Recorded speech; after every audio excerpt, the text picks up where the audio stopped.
حضرت میسم تمار سے مروی ہے کہ ایک روز میں امیر المومنین علیہ السلام کی خدمت میں حاضر ہوا۔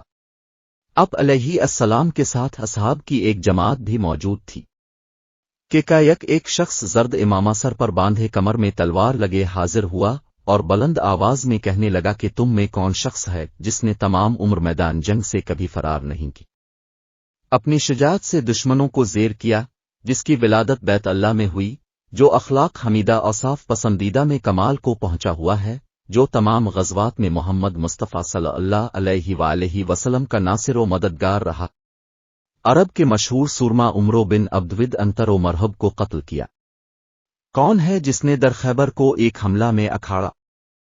امیر المومنین نے اس شخص کی گفتگو سنی اور فرمایا، اے سعید بن الفضل، وہ شخص میں ہوں، پوچھ جو کچھ مجھ سے پوچھنا چاہتا ہے میں ہی ہوں۔ غم زدوں، یتیموں، اسیروں، خستہ دلوں کا مرہم میں ہی ہوں، وہ شخص جس کے اوصاف توریت، انجیل، زبور اور فرقان میں مرقوم ہے۔ اس شخص نے کہا کہ ہمیں معلوم ہوا ہے کہ اب ہی رسول خدا صلی اللہ علیہ وآلہ وسلم کے وصی اور اولیاء اللہ کے پیشوا ہیں، اور سید المرسلین صلی اللہ علیہ وآلہ وسلم کے بعد زمین و آسمان کی حکومت اب کے واسطے ہے۔ فرمایا، ہاں ایسا ہی ہے۔ اب علیہ السلام نے فرمایا، سوال کر جو تیرا جی چاہے۔ عرابی نے اب علیہ السلام کی خدمت میں عرض کی، میں 60,000 مردوں کی طرف سے جن کو اقما کہتے ہیں ایلچی بن کر آیا ہوں، اور ایک مردہ لایا ہوں جس کے قتل میں اختلاف ہے۔ اگر آپ اس مردہ کو زندہ کر دیں تو ہمیں تحقیقی طور پر معلوم ہو جائے کہ رسول خدا صلی اللہ علیہ وآلہ وسلم کے وصی اپنے دعوے میں سچے ہیں۔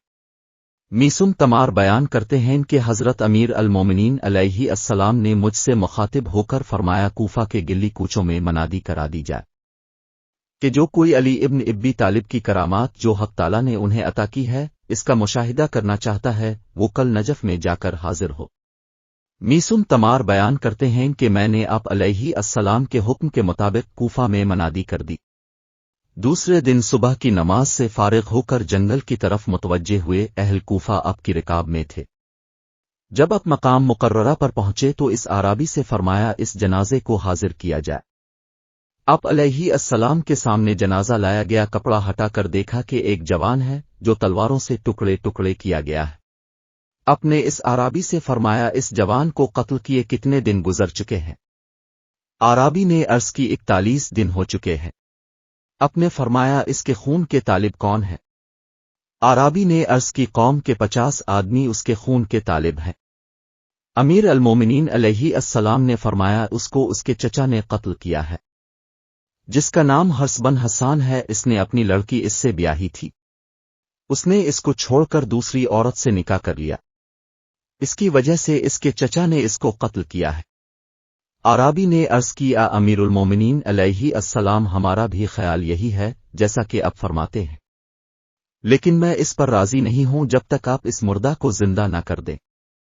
اسی وقت اپنے اہل کوفہ سے مخاطب ہو کر فرمایا، اے اہل کوفہ، بنی اسرائیل کی گائے اللہ تعالیٰ کے نزدیک خاتم الانبیاء کے وصی سے بڑھ کر معظم نہیں ہے کہ بنی اسرائیل کی ایک جماعت نے اس گائے کا ایک عضو اس مردے پر لگایا تھا جس کو قتل ہوئے 1 ہفتہ گزر چکا تھا، حق تعالیٰ نے اس کو زندہ کیا۔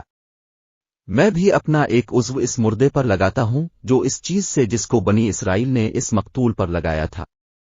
آپ علیہ السلام نے یہ فرما کر دایاں پاؤں اس مقتول پر لگا کر فرمایا، اے جوان، اللہ کے حکم سے کھڑا ہو جا۔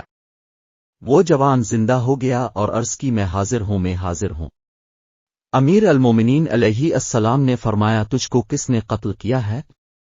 اس نے جواب دیا کہ مجھے میرے چچا حرس بن حسان نے قتل کیا ہے، اور امیر المومنین نے جو وجہ بیان فرمائی تھی اس شخص نے وہی وجہ بیان کی۔